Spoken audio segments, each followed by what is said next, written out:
je vous en fiche mon billet, Notre-Dame de Paris est atteinte dans sa chair, mais dans 5 ans, elle sera reconstruite. Ah! Première grosse erreur, Philippe, pas reconstruite, restaurée. Bon, on va pour restaurer, alors comme ça les choses sont claires. Ben non.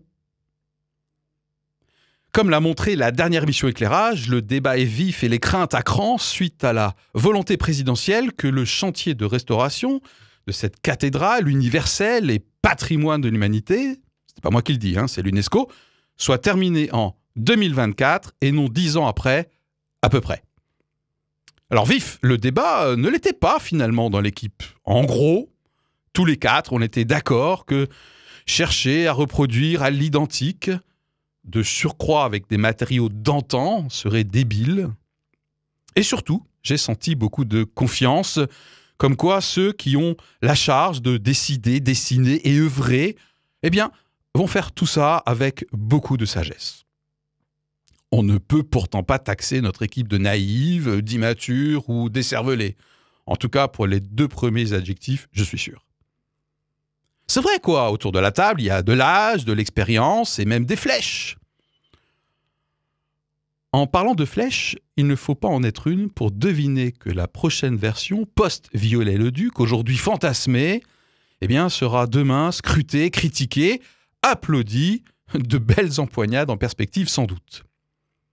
Alors, empoignades quand même encadrées par plusieurs arbitres, dont la Charte de Venise, à condition que par ordonnance, on ne leur ordonne pas de regarder ailleurs.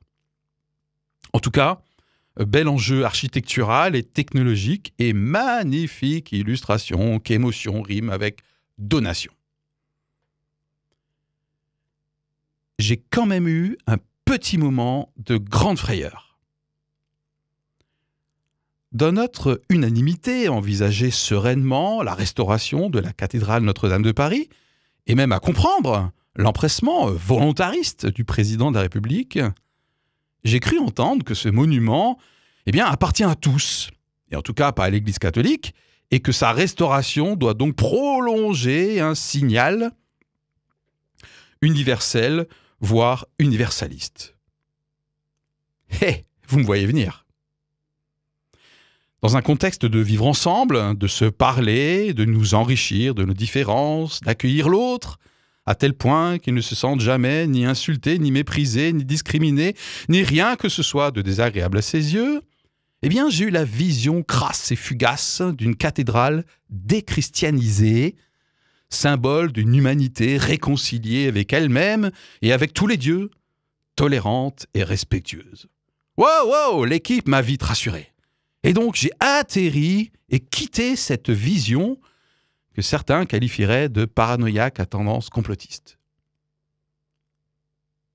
Ah, mais sérieusement, je ne cesse de me méfier du côté babélien de l'être humain, avec toutes ses flèches orgueilleuses, pointées vers le ciel, et je ne cesse de m'émerveiller de quelle contorsion notre monde est capable pour à la fois être libre d'être nouveau et ancré dans son terreau.